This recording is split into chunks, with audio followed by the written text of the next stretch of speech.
A restless mind can find the quietest paths. Ilara, a storyteller with a heart full of whispers, stepped onto the forgotten moss road as dusk settled. Her goal was not adventure, but a simple, profound silence for her own thoughts. Her footsteps, the only sound in the hushed twilight. She had heard the old tales, that the moss itself held stories, and she hoped to walk where memory slept. What she did not know was that her quest for peace would stir echoes that had slumbered for ages.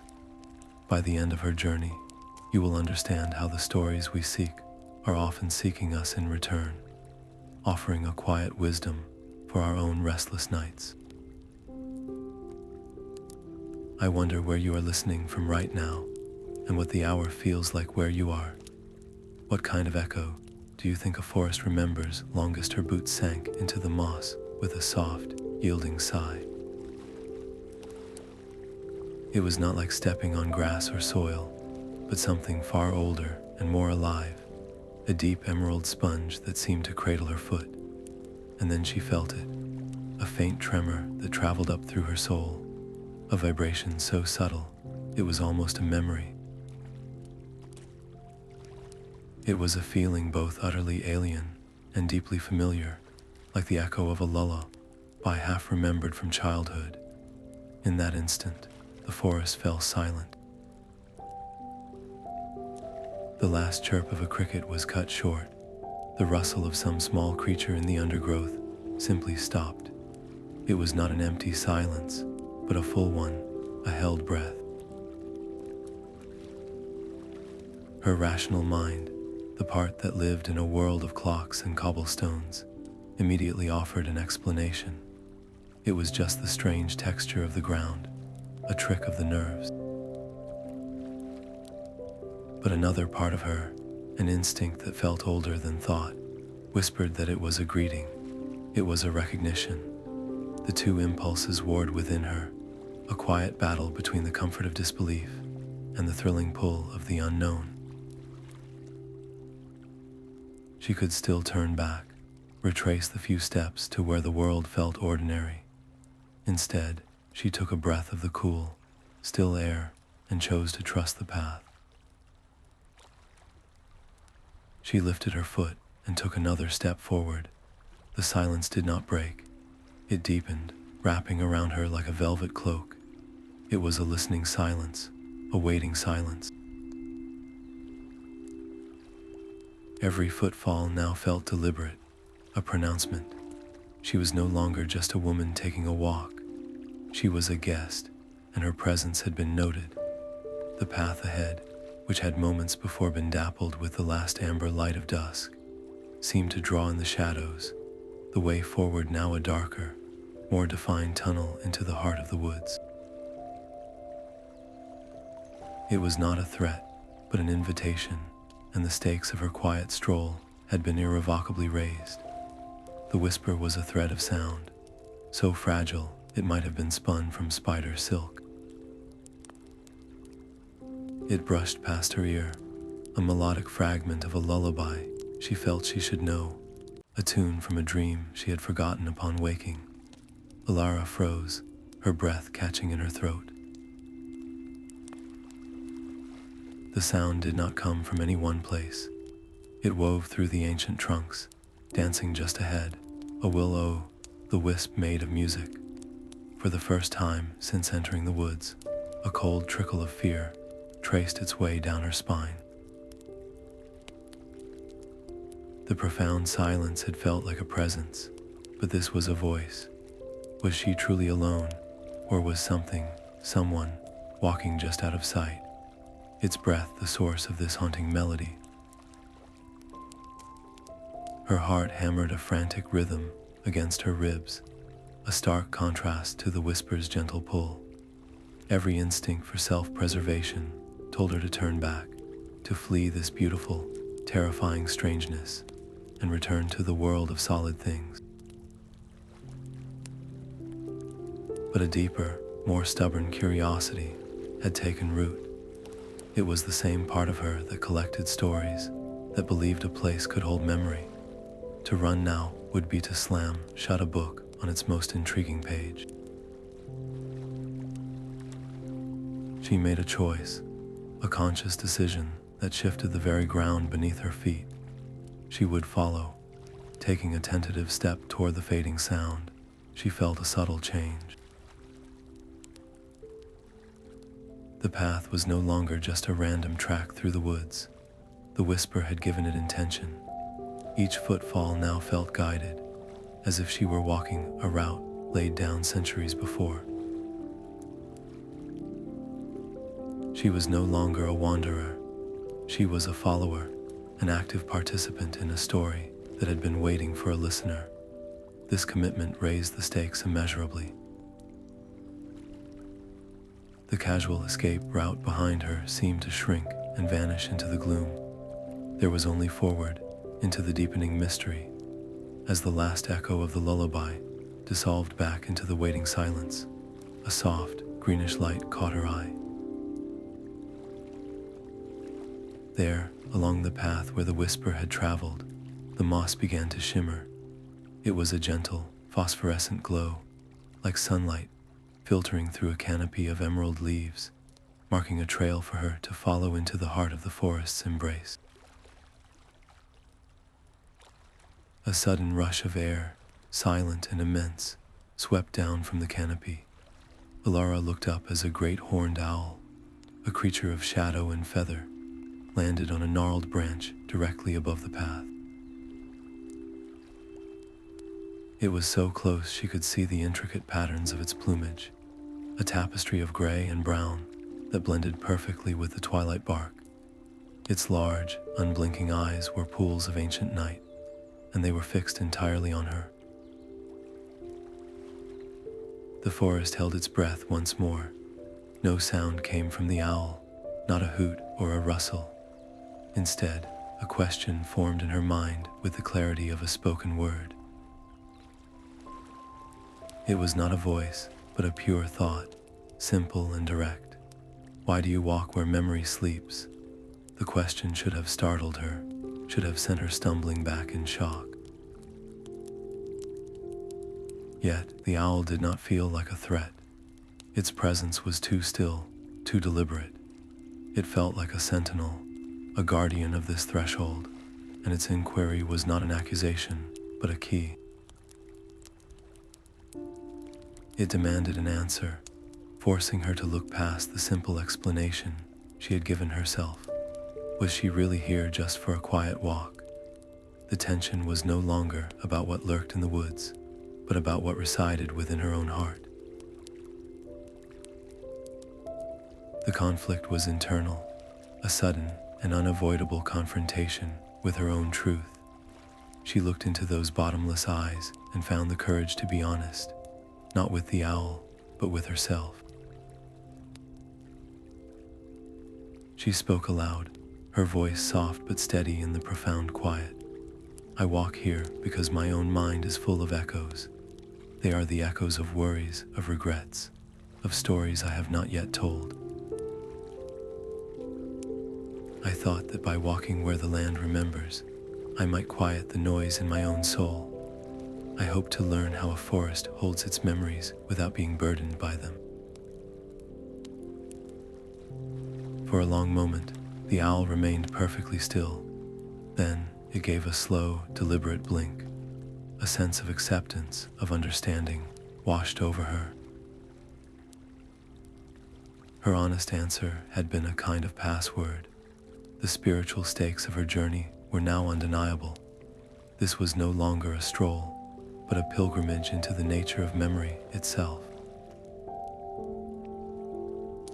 As if in response, the moss along the path before her began to glow with a slightly brighter, more welcoming emerald light. The owl swiveled its head almost completely around, its gaze piercing the deep gloom ahead, as if indicating the way forward was now truly open. The path dipped downward, its emerald glow leading Alara into a deeper fold of the woods. The air grew still and heavy, the gentle whisper of the canopy replaced by the faint, constant drip of water. Then the ground simply fell away. Before her stretched a chasm, not terribly wide but deep enough that its bottom was lost in a mist of shadows.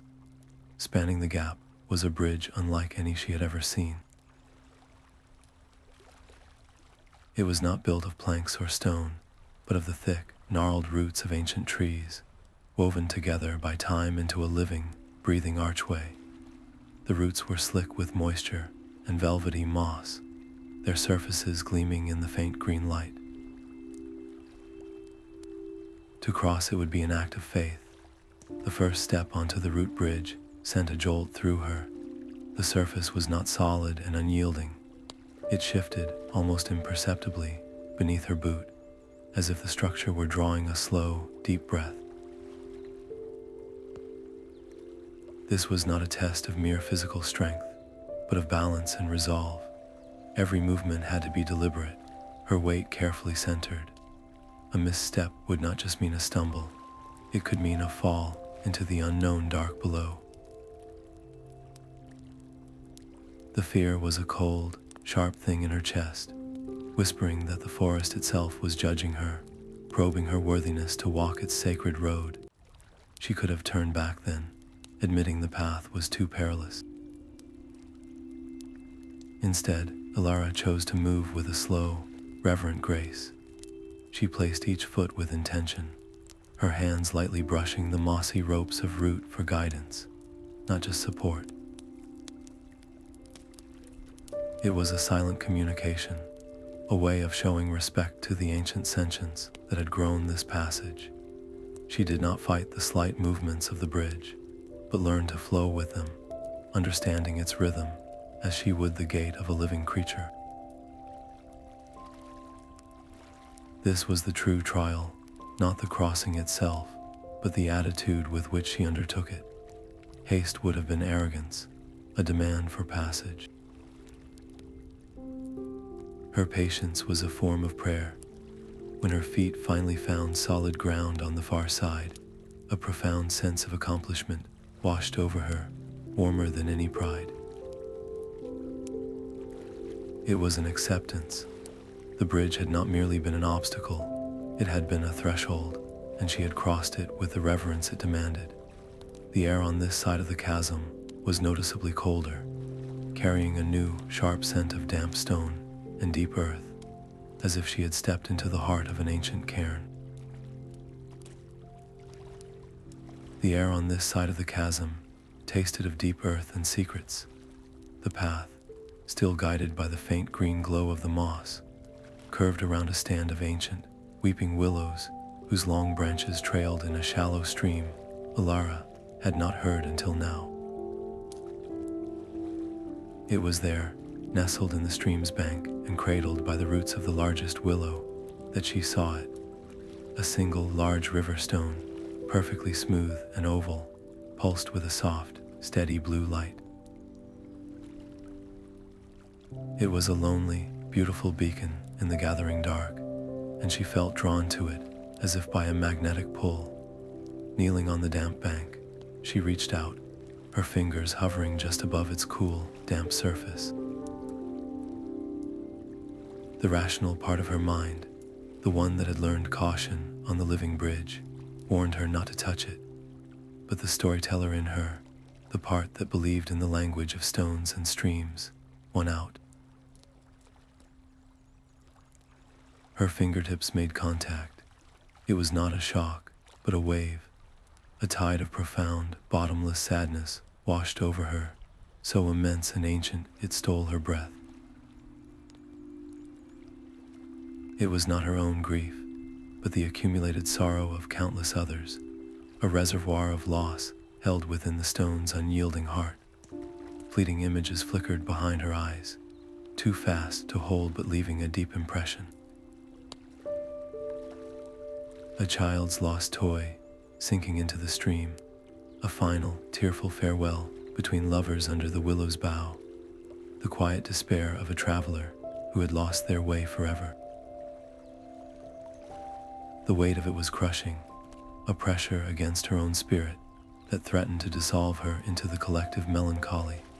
This was the conflict, a battle for her very emotional integrity. The stone's echo was a siren song of despair, inviting her to join its eternal lament.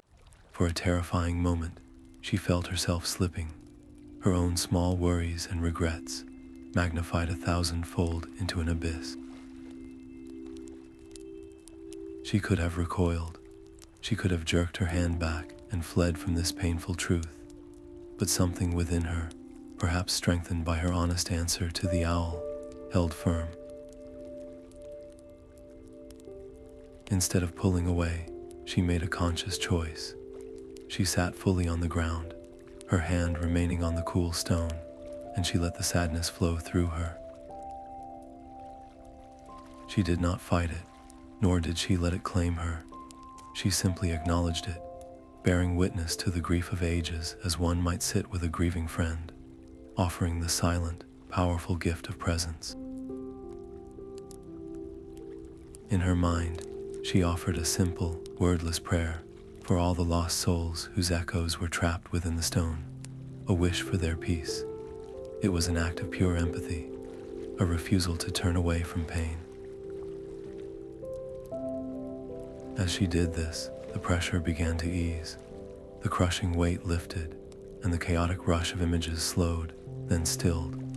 The stone's fierce blue light softened, warming to the gentle hue of a twilight sky. A fragment of its profound peace transferred to her, not as an absence of feeling, but as a deep, resonant understanding. Sorrow was a part of this place, yes, but it was not the whole story. It was a memory held, acknowledged, and ultimately gentled by time. As the stone grew warm and calm beneath her palm, a new sound grew distinct, the gentle, persistent flow of the stream around her, a sound that had been there all along, waiting for the storm of memory to pass. The stream's murmur faded behind her, its consoling rhythm replaced by a new and profound silence. The moss road, which had been a single, unwavering thread of emerald light, now divided. The fork in the path was stark and unambiguous. To the left, a trail bathed in a clear, silvery moonlight that fell through a break in the canopy, illuminating every leaf and stone with a gentle, inviting clarity.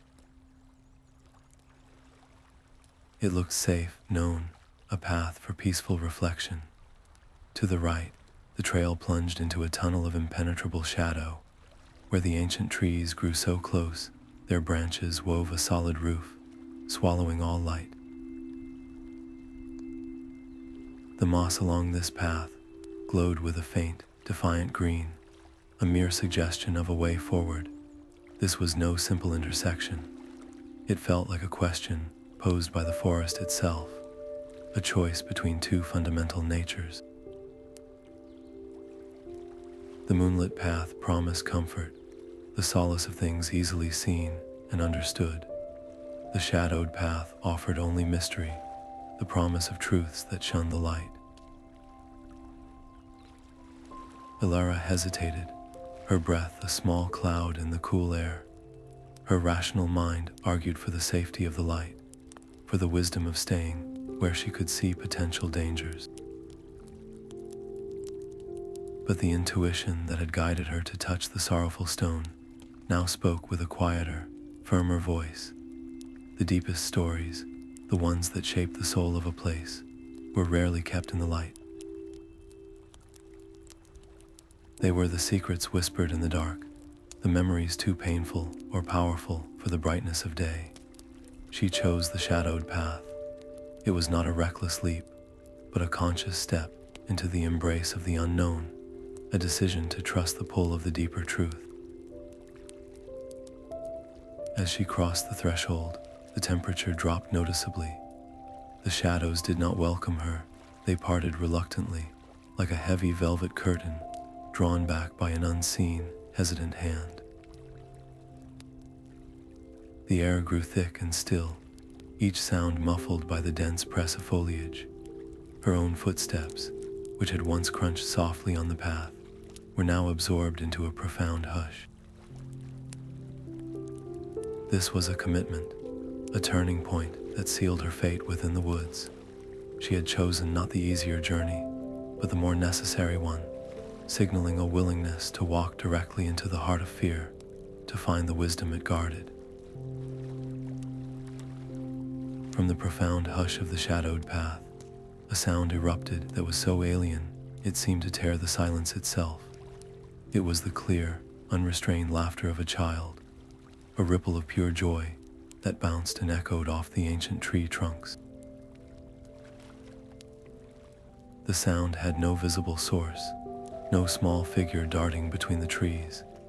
It was simply there, a disembodied echo of happiness in the heart of the deep dark. For a moment, Alara stood frozen, not in fear this time, but in wonder. The tension between the oppressive gloom and this sudden burst of lightheartedness was dizzying, a magical disorientation that made the world feel fluid and unpredictable. Then a smile touched her lips, unbidden. Her own spirit, so recently weighed by the stone's sorrow, felt an undeniable lift. She did not question the impossibility of the sound. Instead, she chose to follow it, her steps quickening as the joyful echo led her onward, a beacon in the auditory darkness. The path seemed to brighten with her mood, the moss faint glow pulsing in time with the fading peals of laughter. It led her to a place she would never have found on her own, a small, hidden clearing where the tree canopy opened just enough to reveal a patch of starry sky. And there, the air itself was alive. Dozens of fireflies, their tiny bodies like captured starlight, danced not at random, but in intricate, swirling patterns.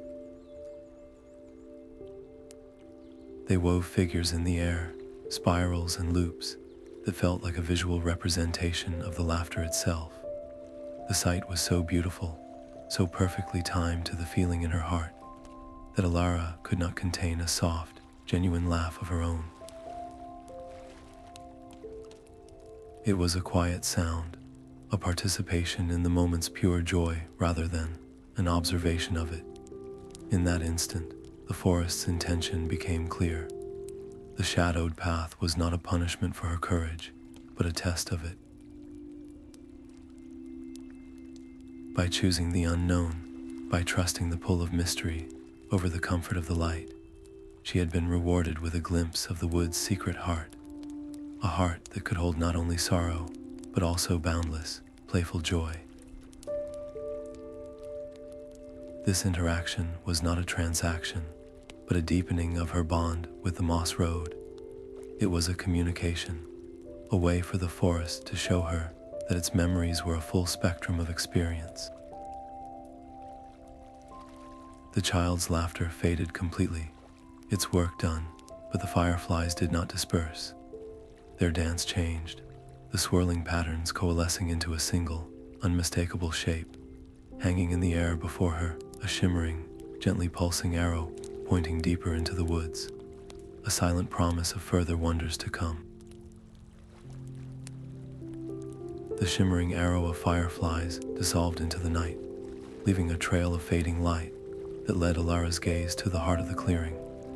There stood a tree so ancient its trunk was a tapestry of twisted bark, and within its grooves, shaped by centuries of growth and weather, was the unmistakable semblance of a face. Its eyes were deep knots of wood, and its mouth a gentle, downward curving seam. As she approached, the air grew still and heavy, charged with a patient, watchful energy. A voice, not heard with the ears but felt in the mind like the rustle of dry leaves, spoke to her. I am the keeper of whispers. All the stories that have traveled this road and were never spoken aloud, they come to rest with me. You have walked with balance and an open heart, and so a choice is offered. A story of profound sorrow waits here, a lament of loss that would teach you the depth of the forest's grief. Or a story of boundless joy, a song of creation that would show you its brightest light. But you may hear only one. The choice is final, and its echo will remain with you long after you leave this place. Ilara's breath caught. This was the core of the journey, a test more subtle than the root bridge and more demanding than the stone of sorrow. To choose one story meant to forever forsake the other. Would she arm herself with an understanding of profound pain, or fill her spirit with a memory of pure delight? The weight of the decision settled upon her, a tangible pressure. She thought of the world she had left behind, so often shadowed by worry, and of her own heart, which had come here seeking quiet from its own restless echoes. The tale of sorrow was a powerful truth, but the tale of joy felt like a necessary medicine. Her choice was not an avoidance of pain, but an active reach for light. "I choose the story of joy," she said, her voice clear in the silent clearing. "I believe that is the whisper the world needs to hear most right now." The wooden face of the keeper seemed to soften, the deep knots of its eyes holding a glimmer of approval. "A wise choice, little echo, for hope is the thread that mends the torn fabric of memory." And then the keeper began. It did not speak in words, but wove light and shadow from the very air. A scene unfolded before Ilara, vivid and alive.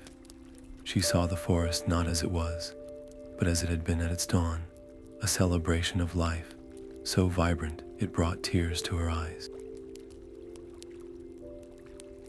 She witnessed the first seed taking root, the first stream finding its course, a symphony of growth and connection, where every creature, every leaf, was a note in a song of pure, unburdened existence. The tale wrapped around her, not as a memory, but as a living thing, its warmth seeping into her bones, a gift she would carry forever. The air itself became the weaver's loom. As the keeper's silent story unfolded, the fireflies, which had moments before danced for pure joy, now gathered with solemn purpose. Their tiny lights wove through the darkness, stitching threads of silver and gold into a luminous tapestry that hung in the clearing. The scene depicted a woman, her hands callous but gentle, working at a great loom in a small village cottage. This was not a story of epic battles or grand quests, but something far more intimate, a tale of a humble weaver whose true craft was mending the frayed edges of her community. Ilara was not merely watching, she was pulled into the very heart of the narrative, feeling the prick of the needle as the weaver patiently worked, the frustration when a neighbor turned away in pride, and the quiet, steadfast hope that fueled her efforts. She felt the sting of the initial conflicts, the sharp words and cold silences born from simple misunderstandings that had festered into deep divisions. The weaver did not shout or demand. Instead, she listened, and with an artist's eye, she saw the colors missing from each person's life. For the farmer who felt unseen, she wove a blanket with the rich brown of his soil and the bright gold of his wheat. For the baker's wife, who had lost her laughter, she crafted a shawl threaded with the vibrant hues of spring flowers. Each gift was a silent apology, a bridge built not of wood, but of understanding and carefully chosen thread. Ilara felt the weaver's triumph, not as a shout, but as a deep, resonant warmth that spread through the village, a palpable sense of wholeness being restored. The luminous tapestry glowed with this final, peaceful image, and in that moment, Ilara made a silent vow. She saw her own life, her own small world with its own minor fractures and quiet distances, and she understood that her purpose, too, could be that of a mender. Not with thread and loom, but with words, with patience, with the simple act of truly seeing the people around her. The tapestry of light dissolved, its particles fading like embers rising into the night, but the warmth of its lesson remained within her, a quiet and determined fire.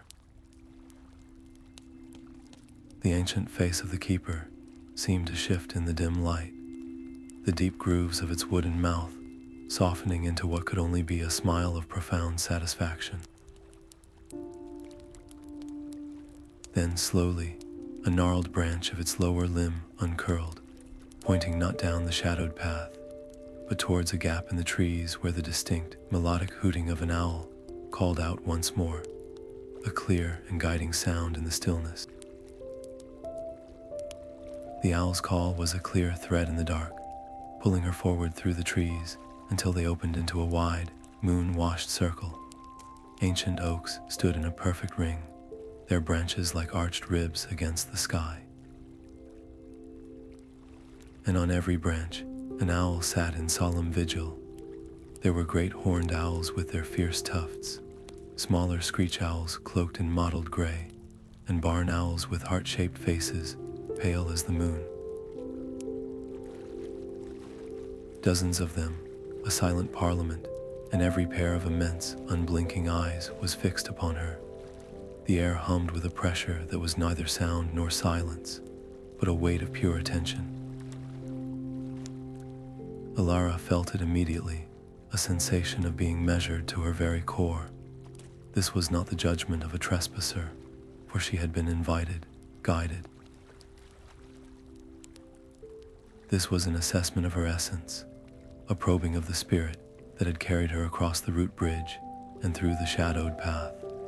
The silence was so profound, it became a roar in her ears, a challenge that asked a single, deafening question without uttering a single word.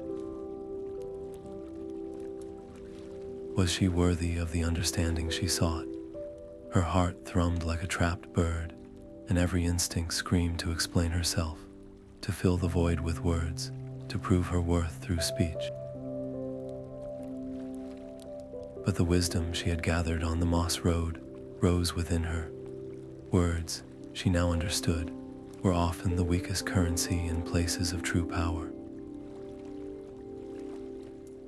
To speak would be to demand, to assert a self that was insignificant before this ancient council.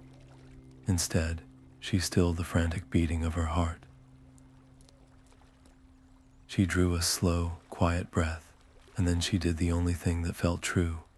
She bowed her head. It was not a gesture of submission, but one of deep respect, an acknowledgement of their immense wisdom and her own humble, seeking heart. She offered them her silence, the same gift she had given the sorrowful stone, the same trust she had shown the living bridge. For a long, suspended moment, nothing changed. The circle of owls remained as still as carved stone.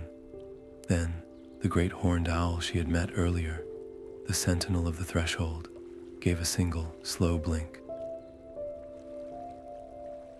Another owl followed, and then another, until a wave of deliberate, accepting blinks passed through the entire parliament. The tension shattered, not with a sound, but with a release of pressure, as if the very air had exhaled. As one, the owls on the far side of the circle shifted on their perches, turning their heads away from her. Their movement revealed what their bodies had concealed, a small, natural spring bubbling up from between the roots of the largest oak. The water shimmered with an inner light, capturing the starlight and the moonbeams and weaving them into a liquid silver glow. The water in the spring did not show her face. As Alara knelt on the soft, damp earth, the shimmering surface cleared to reveal a memory she had long buried. She saw herself as a much younger woman, standing at a crossroads, turning away from a path of creative passion, out of a fear of failure.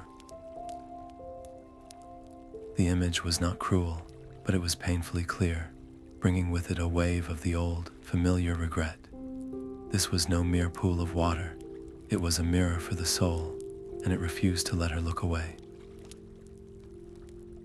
Another moment surfaced, a sharp word spoken to a loved one in a moment of frustration, the hurt in their eyes as vivid as the day it happened. The spring did not only show sorrow, it also showed joy, a moment of quiet triumph she had forgotten, but the difficult memories pressed forward with greater urgency, demanding to be seen. An internal battle raged, a desperate urge to stand up and flee from this confrontation with her own history. To stay was to feel the full weight of every misstep, every path not taken. But the Parliament of Owls watched in their profound silence, and the lessons of the moss road echoed within her. She had faced the forest's sorrow. She had chosen its joy. She could not now turn from her own. Instead of pulling back, she leaned closer. She looked directly at the younger, frightened version of herself in the water, and did something she had never allowed herself to do. She whispered, "I forgive you." The words were soft, but they carried the power of a vow. She acknowledged the sharp word, the missed opportunity, not as failures that defined her, but as moments in the long story of her life, lessons that had shaped the person who now had the courage to kneel here. It was a struggle for the most difficult kind of honesty, the kind that leads to acceptance. Then, cupping her hands, she drank from the spring. The water was shockingly cold, and it tasted of clarity itself, like the first breath of air after a long confinement. It was the taste of truth without bitterness. As it flowed through her, a tangible weight seemed to lift from her shoulders, a burden of self-judgment she had carried for years simply dissolving. When she looked up, the world had not changed, but her vision had. The path ahead, once shadowed and mysterious, now seemed to be illuminated by a gentle light that came not from the moon or the moss, but from within her own spirit. The newfound lightness in her step did not last long. A subtle distortion at the edge of her vision made Alara glance down. The path, lit by the inner glow she now carried, cast her shadow before her. But a second, longer shadow stretched beside it, a dark echo that moved with a sluggish, mournful drag. It did not mimic her pace. When she paused, it continued its slow crawl forward before halting, as if pulled by a separate gravity. A chill, different from the cool night air, traced her spine. This was no trick of the moonlight. The presence felt not menacing, but profoundly sorrowful, a pocket of unresolved grief that the spring's clarity had not washed away.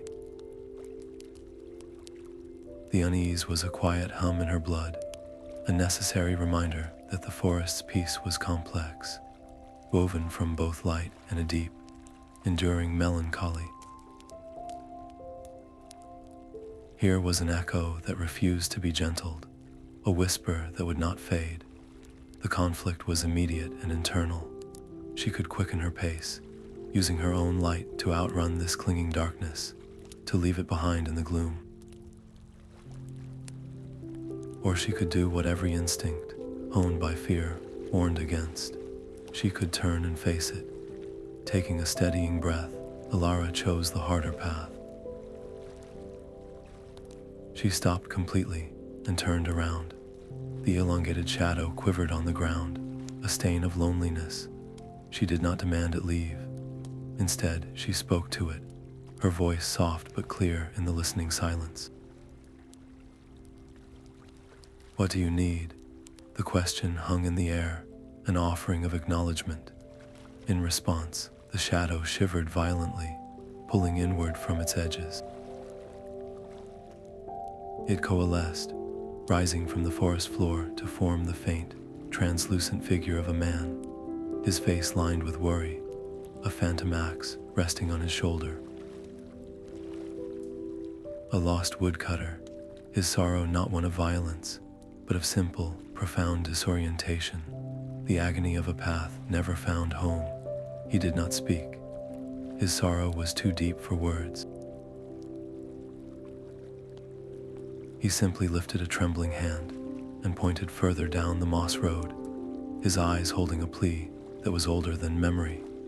Then, as if the act of being seen had finally granted him release, his form dissolved into motes of fading shadow that were carried away on a sigh of wind.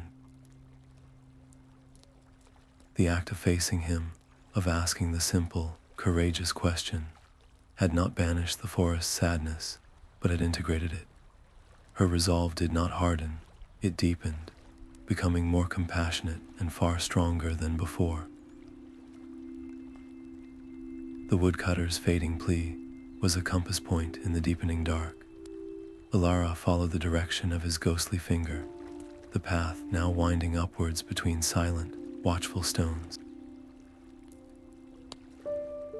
The air began to change, growing warmer and carrying a low, resonant hum, like the sound of a sleeping giant breathing. It was a vibration she felt in her bones more than heard with her ears, a steady rhythm that pulled her forward into a small, perfectly circular glade. At its center stood a tree so immense and ancient, it seemed to be the source of the very ground she walked on. Its bark was smooth and pale, and it pulsed with a soft, golden light that pushed back the night without banishing the stars. Drawn by an instinct deeper than curiosity, Alara approached. The hum was a physical pressure now, a thrumming energy that made the air shimmer. She reached out, her fingers hesitating just inches from the glowing bark. What if her touch was an intrusion, a disruption to this sacred slumber? But the pull was too strong. When her palm finally made contact, the sensation was not what she expected. It was not rough or cold. It was warm, and beneath her hand, she felt a powerful, steady heartbeat. Thump, a pause that held the weight of centuries. Thump, this was no mere tree. It was the heartwood of the forest, the living core from which all the moss road's echoes ultimately flowed. The sheer scale of the life force flowing through that bark was overwhelming. A wave of insignificance washed over her, her own worries, her quest for quiet, the small regrets she had confessed to the spring. They all felt like tiny, meaningless specks of dust against this monumental, ancient existence. How could her quieted heart possibly matter to this giant? The fear was a cold knot in her chest, the urge to pull her hand back and retreat almost overpowering. To stand before such majesty was to feel utterly small, but instead of retreating, she made a choice, born from all the lessons the path had taught her. She did not ask for strength or wisdom. She did not plead for her burdens to be lifted. She simply closed her eyes, leaned forward, and pressed her forehead against the warm, glowing wood. In that gesture, she offered the only thing that was truly hers to give, her own quieted spirit. She shared the simple, steady rhythm of her own heartbeat, not in competition, but in harmony. It was an act of pure connection, a silent statement. I am here, I am small, but I am listening. In response, the golden light did not flare. It softened, spilling from the bark to envelop her in a gentle, radiant warmth. It was an embrace, a wave of unconditional acceptance that washed through every fiber of her being. There was no judgment for her smallness, only a profound acknowledgement of her presence. The remaining doubts that had clung to her like cobwebs, the last vestiges of feeling inconsequential, simply dissolved in that golden light. She was not insignificant, She was a part of the whole, a note in the forest's endless song. Then, a single leaf, shaped like a teardrop and glowing with the same soft light, broke from a high branch. It spiraled down through the still air, a slow, deliberate dance, until it landed perfectly in her open palm. It was warm to the touch, and its gentle pulse echoed the mighty heartbeat of the tree, a tiny, tangible piece of the forest's soul entrusted to her care. The leaf pulsed in her palm, a tiny, warm echo of the great Heartwood, and then the world shifted. The intricate patterns of moss beneath her feet, which she had only ever seen as a beautiful, random carpet, suddenly resolved into meaning. What were once simple swirls and patches now appeared as lines of script, a flowing cursive of emerald and silver. It was a language written not in ink, but in time itself, a living map of every footstep and feeling ever laid upon the moss road. The sheer volume of it was overwhelming, a vibrant, sun-yellow patch, hummed with the residual energy of a child's delighted laughter. A darker, damp-looking trail of moss whispered of tears, shed in solitude. A knot of interwoven patterns spoke of a long-ago meeting, a pact made under the boughs. Every inch of the ground was a library, and every book was open at once. The influx of sensation was dizzying, a chorus of 1,000 whispers all vying for her attention. She felt her own consciousness begin to fray at the edges, threatening to dissolve into the cacophony of other lives. To rid everything would be to lose herself completely, to become just another echo in the chorus. She had to focus. Closing her eyes, she quieted the part of her that wanted to know every story, and instead sent out a silent question into the hum. Not for sorrow, not for joy, but for guidance. She sought the one echo that pointed the way home, or to whatever lay at the road's true end. As if in answer, a single thread of moss, a stark, dark green against the lighter hues, began to glow more brightly. It was not a word, but a command, a resonant feeling that settled deep in her bones. It spelled a single, imperative idea: remember. She opened her eyes, her gaze fixed on that glowing trail. The role of wanderer was gone.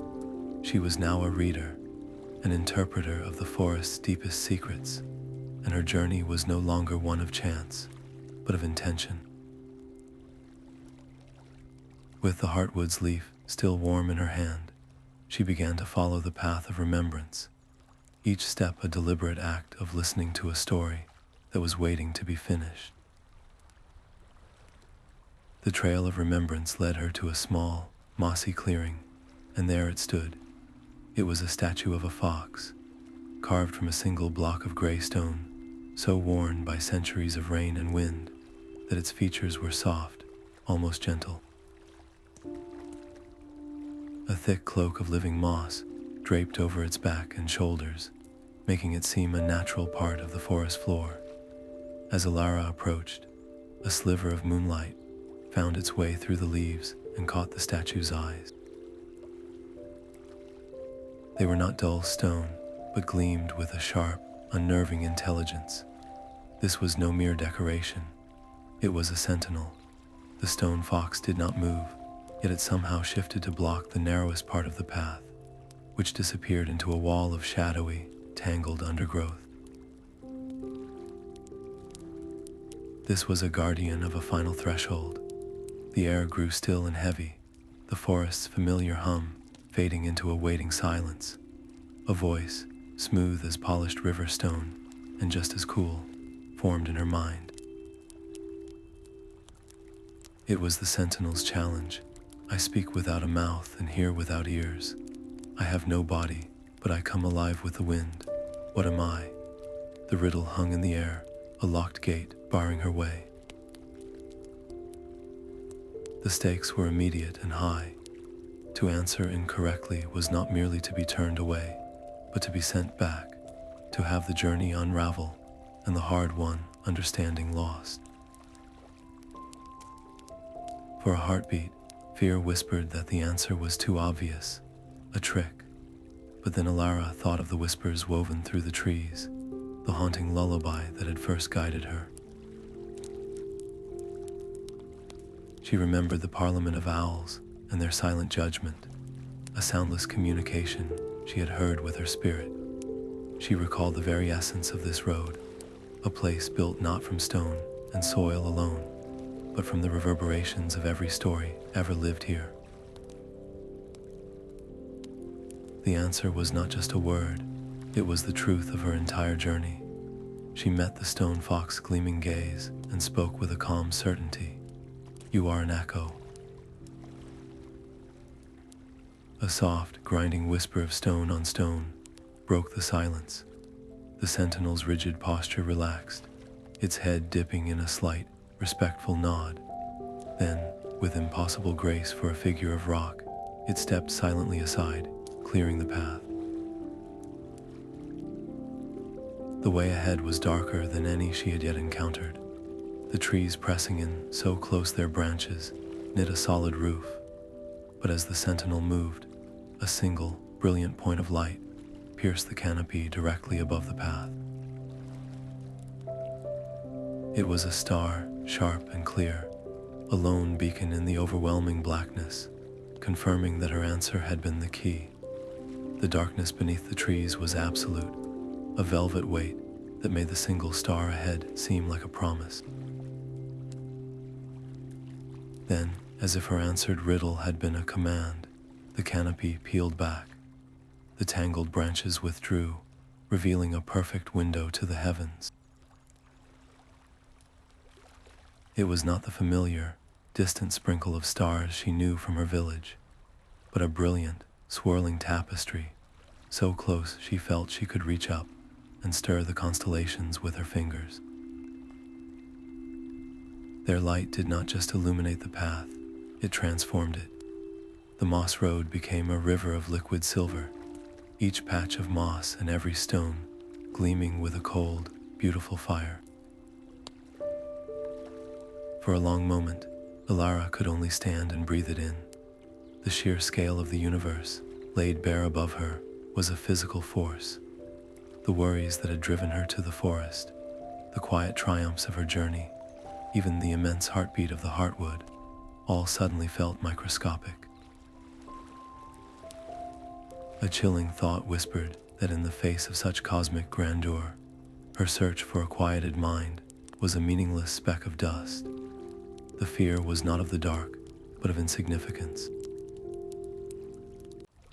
But as she stood there, a second feeling rose to meet the first. It was not a rebuttal, but an expansion. She was small, yes, but she was also a part of this magnificent whole. Her quieted heartbeat was a rhythm in the same symphony that governed the spin of galaxies. The perspective was not crushing, it was liberating.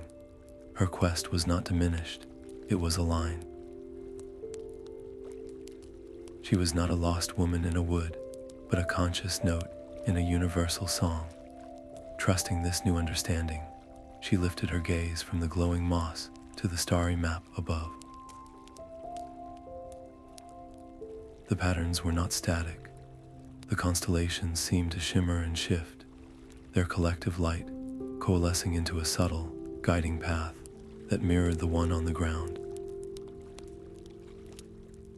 She stopped looking down and started navigating by the stars, placing each footstep with a newfound faith that the cosmos itself was her guide. This was the final escalation, the moment her personal pilgrimage became something transcendent. The stakes were no longer just about finding her own peace, but about harmonizing her small spirit with the vast, silent music of the universe. And as she walked, a new sound gently intruded upon the celestial silence, a soft, rhythmic pulsing that seemed to beat in time with the starlight.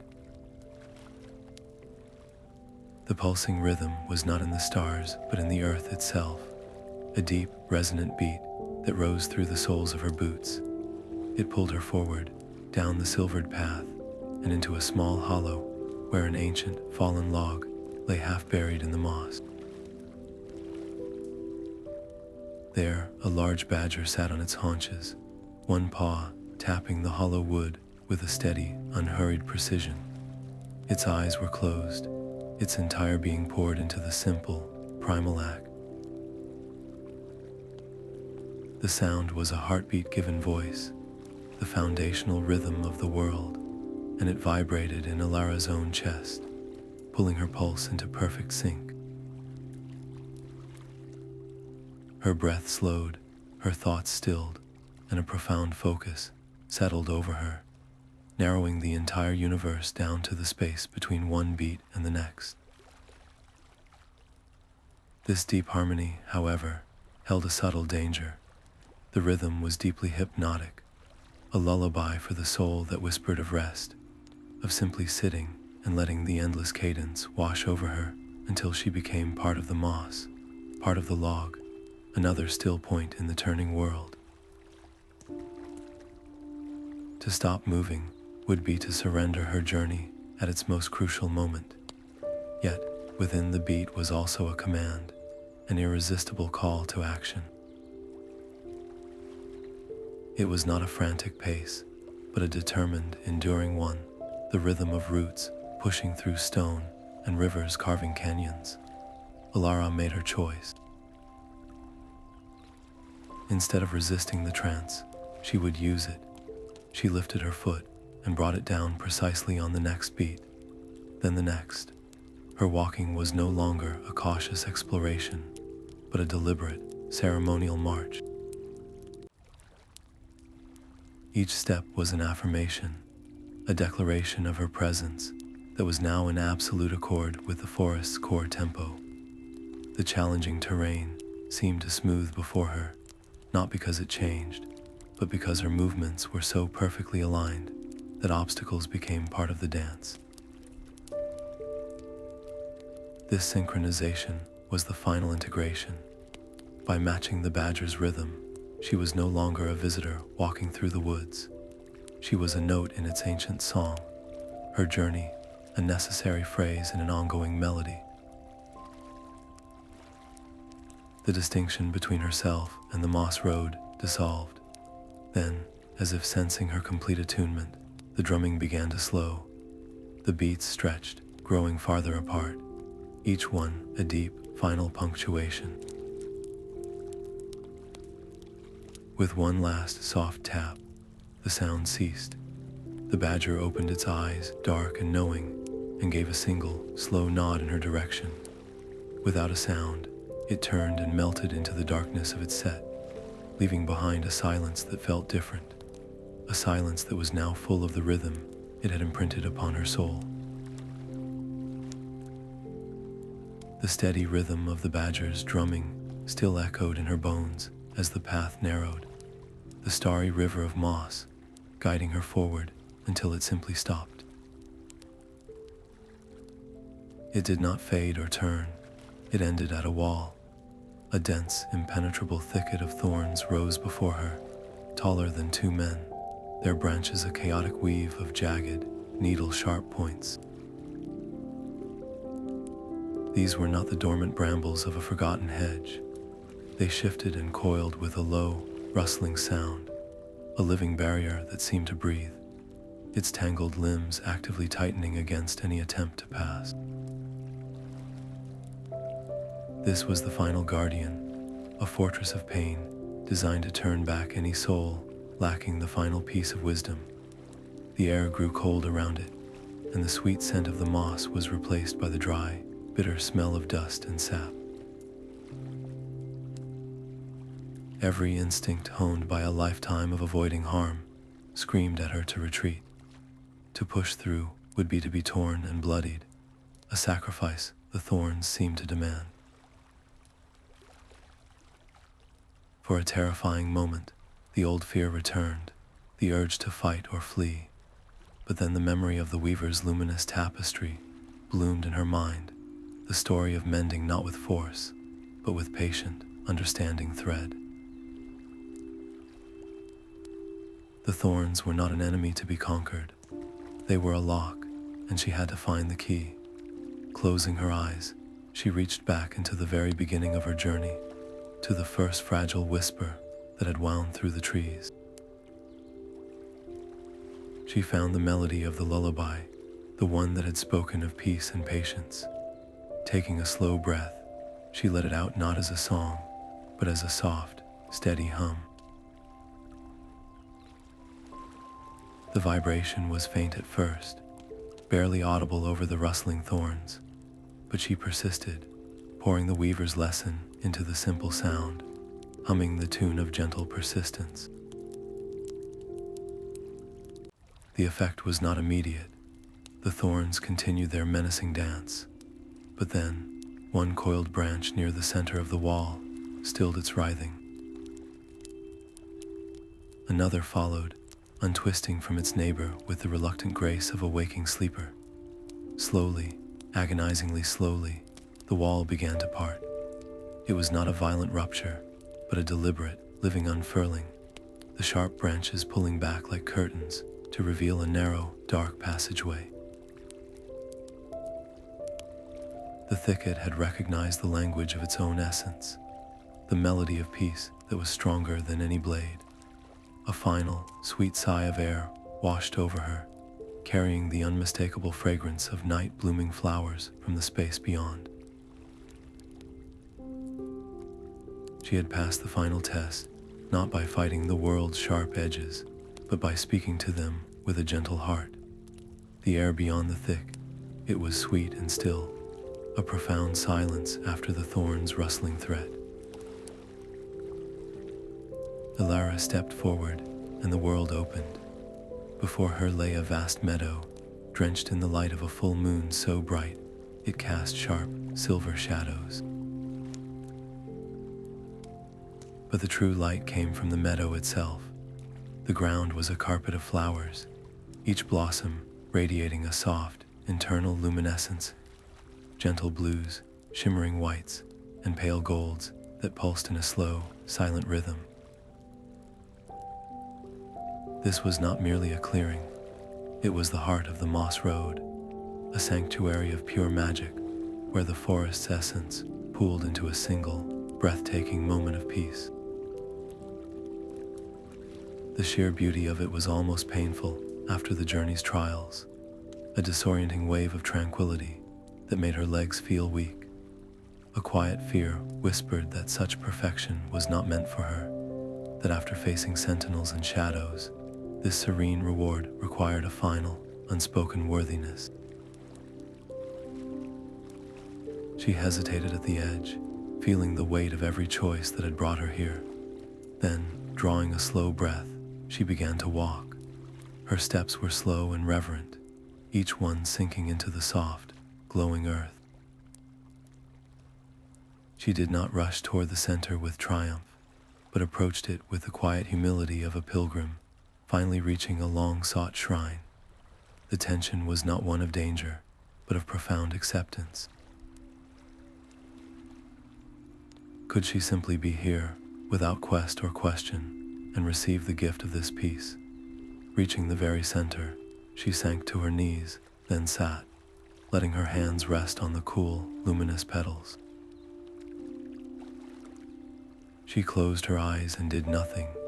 She simply was. The silence wrapped around her, not as an absence of sound, but as a presence, a balm that seeped into her weary spirit.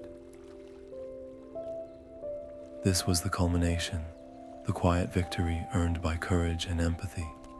And as she sat in that perfect stillness, a familiar chill touched the back of her neck. The moonlight dimmed. A long, dark shadow fell over her, stretching across the glowing flowers. The chill at her back was not a threat, but a familiar presence. A soft rush of air stirred the glowing petals, and the great horned owl landed before her without a sound. It was the sentinel from the threshold, its feathers etched in the moonlight, and its immense, dark eyes held the condensed wisdom of every step she had taken. This was no mere guardian of a path, but the final arbiter of the journey itself. Under its penetrating gaze, Alara felt the entire tapestry of her experience unfurl, from the first yielding step on the moss to the silent communion with the Heartwood. Every fear faced, every choice made, every echo acknowledged was laid bare in that silent scrutiny. The tension was immense, a silent question hanging in the air between them. Had she truly understood? Had she learned not just the stories of the forest, but the language of its soul? She did not look away or offer an explanation. Instead, she met its ancient stare with a heart that was, for the first time, completely open and unafraid. In the quiet of her own spirit, she formed a thought not of request, but of gratitude, a silent thank you for the guidance that had led her here, to this moment of reckoning. For a breath that seemed to last an age, the owl remained motionless. Then it gave a slow, deliberate blink. It bowed its magnificent head, a gesture of deep respect that sent a wave of warmth through her.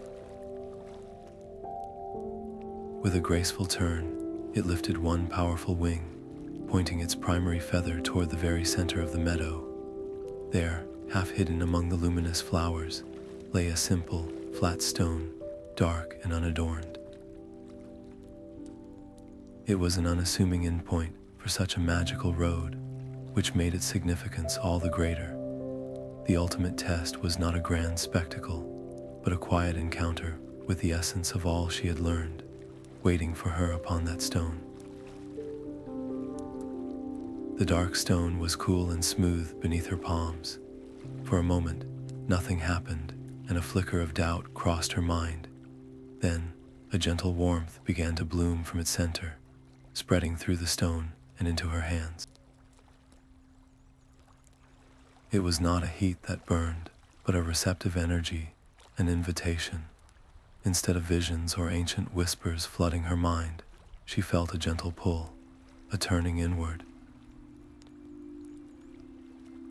The stone was not a well of stories to be drawn from, but an empty vessel waiting to be filled. A silent question formed in the stillness, more profound than any riddle. It asked for her story, all the echoes she had gathered on her journey, the sorrow of the river stone, the boundless joy of the fireflies, the patient rhythm of the badger, the profound acceptance of the heartwood. They all swelled within her at once, a chaotic symphony of feeling demanding to be given form. The pressure was immense.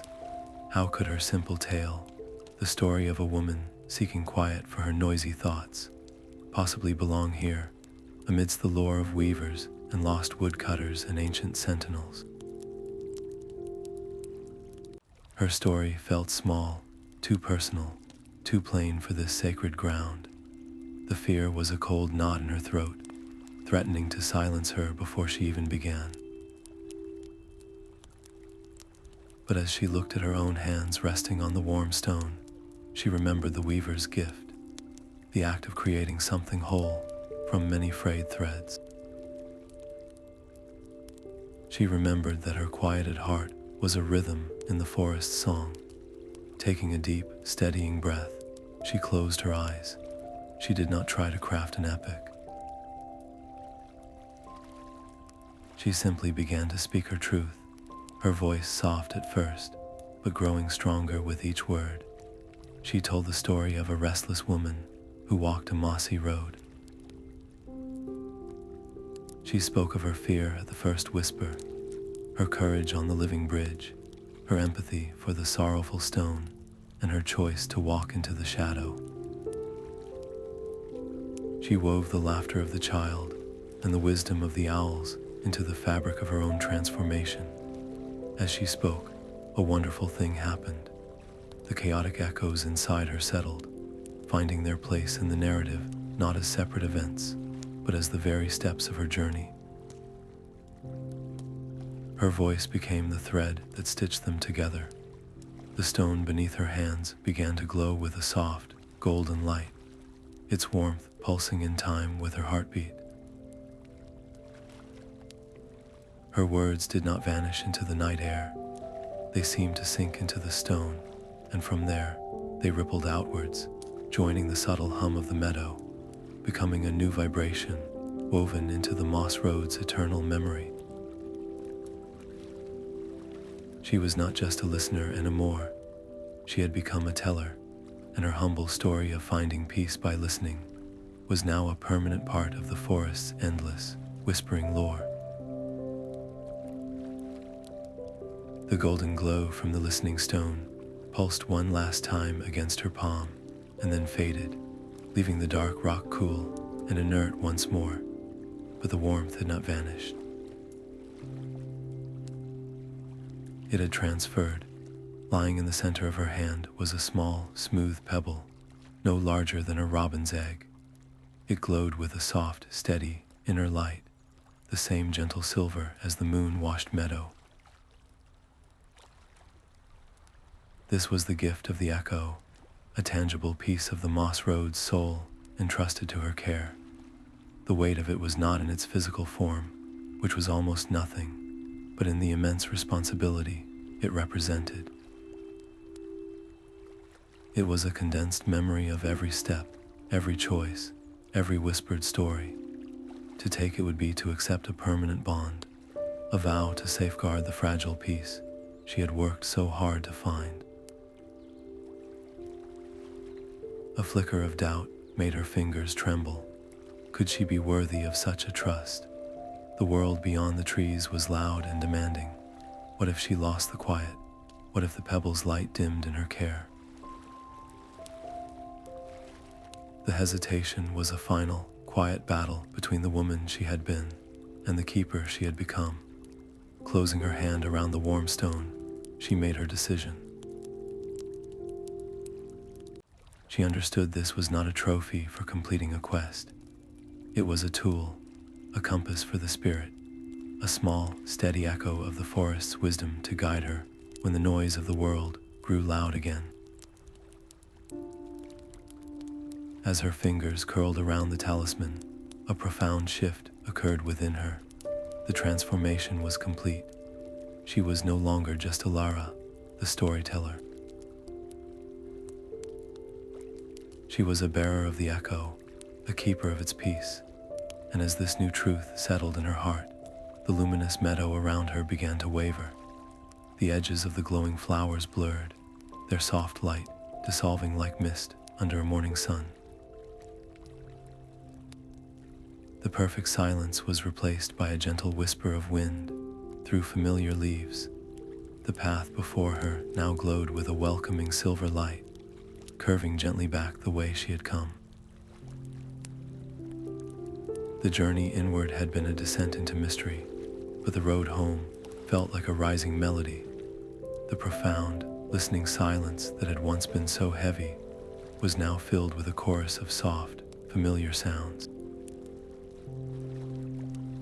From deep within the woods came the distant, comforting thump of the badger's drum, a rhythm that now felt like a heartbeat she shared. Fireflies winked between the trees, not as guides to a secret, but as friends bidding a gentle farewell.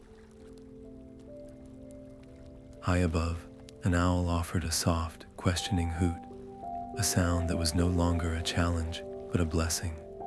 A bittersweet ache settled in her chest, the pain of parting from a world that had reshaped her soul.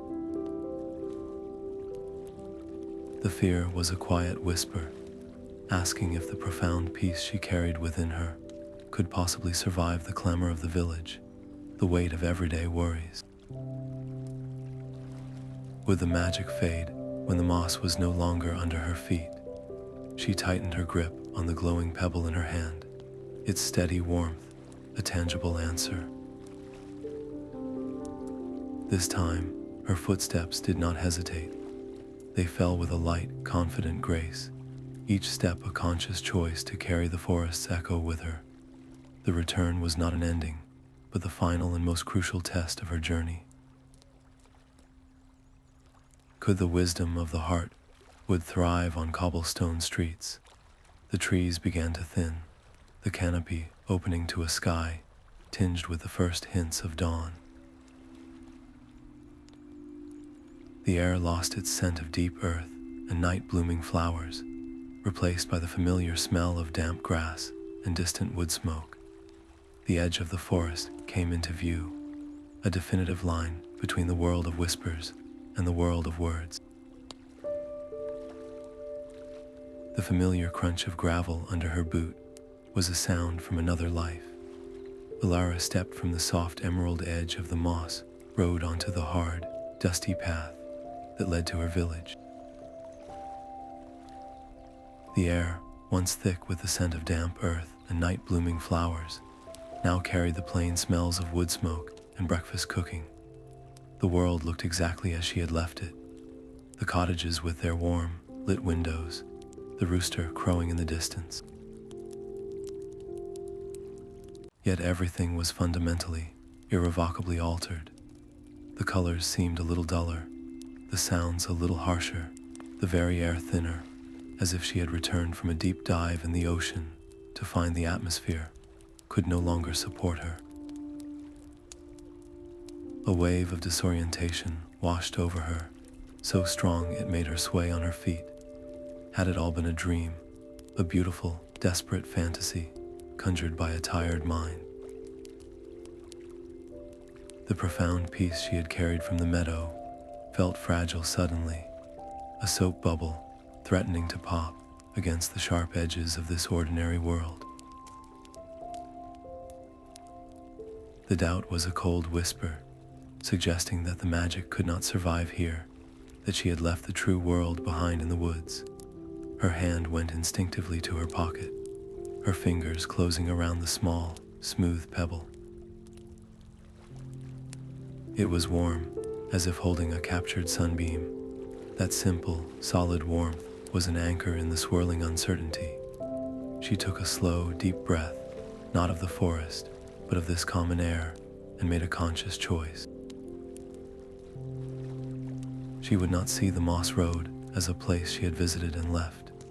She would see it as a truth she had absorbed. The magic was not out there, it was in here, carried within the quiet rhythm of her own heart.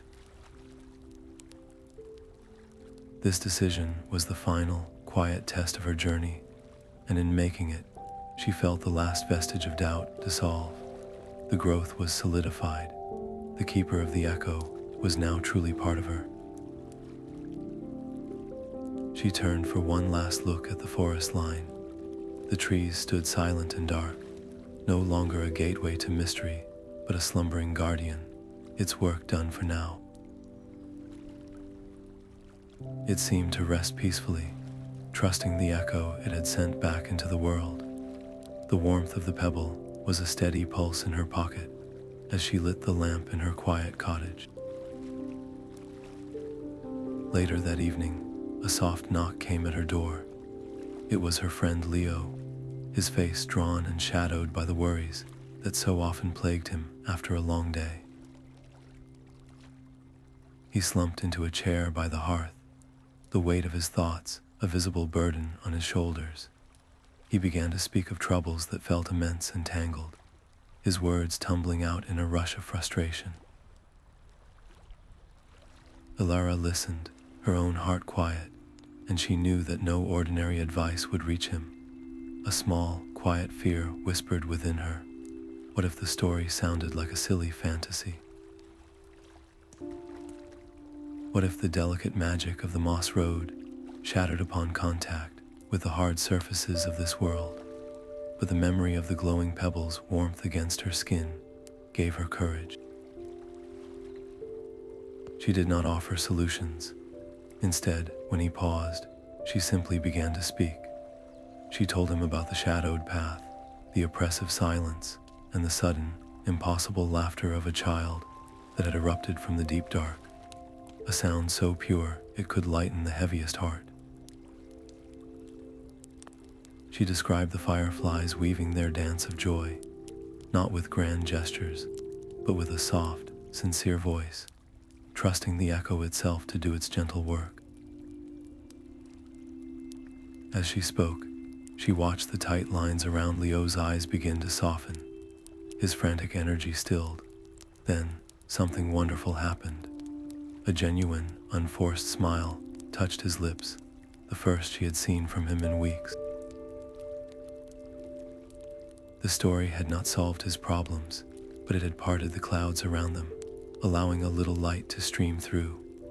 In that moment, the value of her entire journey was confirmed.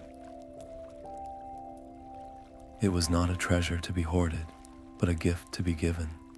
She had become a conduit, a quiet source of peace for others, and she understood with a profound certainty that this was only the very first of the many echoes she was meant to share. A soft tapping at her window pane broke the quiet of the evening. Alara turned from her simple hearth to see a familiar silhouette against the glass, a shape of shadow and feather. The great horned owl had followed her home. It perched on the branch of the old oak just outside, its immense dark eyes holding the same ancient stillness she had faced in the parliament of trees. On the windowsill beside it, the small pebble glowed with a soft, answering light. In that silent exchange, a final, profound understanding settled over her, as gentle and certain as the falling of night. The true climax of her journey had not been a single, dramatic moment in the moonlit meadow or at the listening stone. It was the quiet accumulation of every choice she had made. The choice to listen to the first whisper instead of fleeing.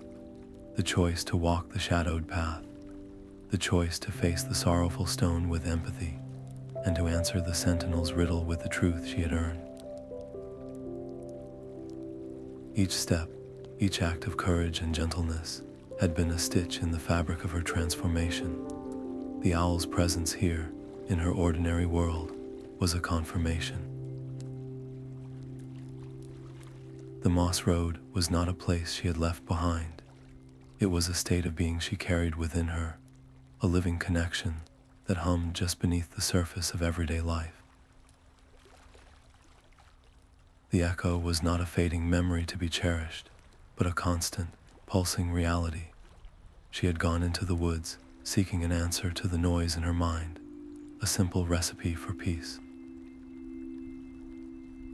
But the forest had offered her something far greater. She had not just found an answer, she had been woven into the answer itself. Her quieted heart, her willingness to listen, her capacity to mend. These were now active threads in the endless tapestry. The owl gave a slow, deliberate blink, a final blessing from the world of whispers. Then, with a silent rush of wings, it was gone, melting back into the night from which it came. But the connection remained unbroken. Alara looked from the empty branch to the glowing pebble, and she knew, with a certainty that would guide all her days to come, that her journey was not over. It had only just begun. Alara no longer walks the moss road each night, but its essence walks with her. The pebble in her pocket, which once shone with a clear silver light, has faded to a gentle, persistent warmth, like a sunbeam caught in stone. It no longer pulses with visible magic, but she feels its quiet hum against her skin, a constant and reassuring reminder that the world holds more whispers than shouts. Her own footsteps, which once carried a restless, searching energy, now fall with a steady rhythm of contentment. She moves through her days with the same deliberate grace she learned on the living root bridge, understanding that every path, even the one to the market, is a kind of journey to be walked with intention. The forest's echoes live on, not as fading memories, but as the very substance of her stories. She shares them in quiet moments, in whispers by a child's bedside, in tales told to a troubled friend under the evening sky. She does not speak of magical owls or glowing stones, as if they were mere fantasy. Instead, she weaves the lessons into the fabric of everyday life, telling of the shadow that only needed to be seen, or the joy that can be found in the deepest dark. In this way, the old magic never truly fades. It is passed from one listening heart to another, a quiet current of peace flowing beneath the noise of the world. She has learned that the greatest journeys are not those that take you to faraway lands, but those that lead you, step by quiet step, back to the heart of who you are. They return you to your own doorstep, quieter, wiser, and forever changed by the simple, courageous choices you made along the path. And perhaps, on a night when the wind sounds just right, or when a firefly blinks outside her window, she will feel a familiar pull, a soft invitation to listen once more, for the moss road is always waiting for those who know how to hear its call.